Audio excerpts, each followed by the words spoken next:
Arab slave trade was one of the great tragedies in the history of Africa. And it is a tragedy equal to, if not surpassing, the European slave trade.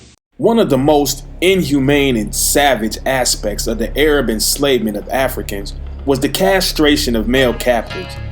Only 2 out of 10 survived the procedure.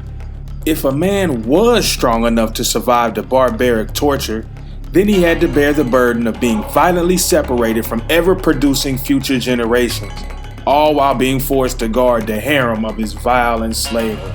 The enslaved African females became the objects of the savage enslavers.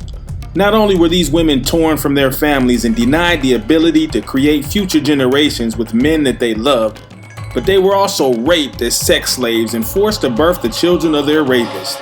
They were beaten, dehumanized, and raped daily in between performing their duties as maids. In a first-hand account, George Francis Lyon wrote about the depravity of the Arab enslavers.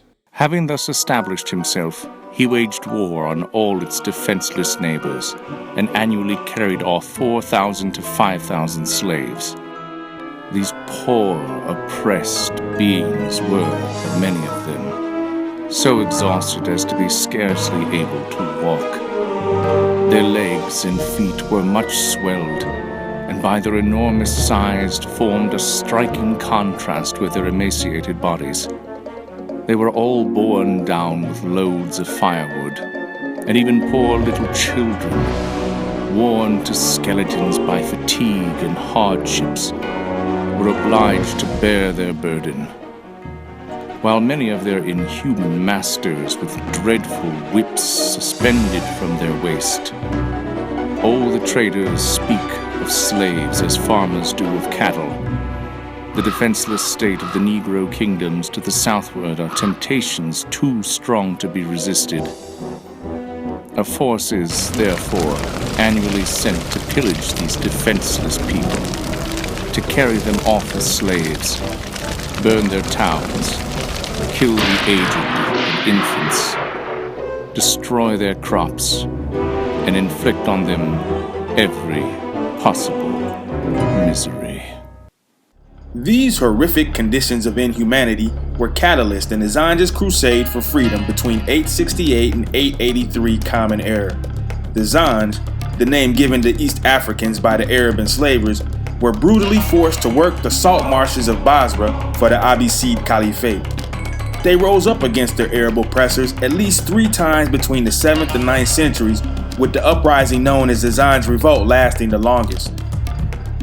In 868, the Arab historian Al-Tabari, who lived in Baghdad at the time and is a major primary source for historians, wrote about Ali ibn Muhammad, the Zanj leader, advancing his army into Basra. People spoke of this day as the Day of the Barges. They were horrified by the number killed that day. The leader of the Zanj had the heads of the slain collected. He displayed them so the relatives of the deceased who came to him could claim those they recognized. After this day, the leader of the Zanj became ever more powerful, as fear of him gripped the Basrans' hearts. By 871, Ali ibn Muhammad had captured Basra, stripping the wealthy of their possessions before beheading them. The Zanj established the capital at Al-Muqtara and controlled parts of Iraq for 15 years before allies reinforced the caliphate. The 15-year Zanj crusade did not comprise solely of enslaved Africans.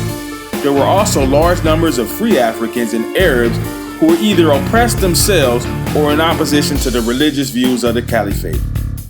The story of the Zanj is an important chapter in the history of crusades for human liberation.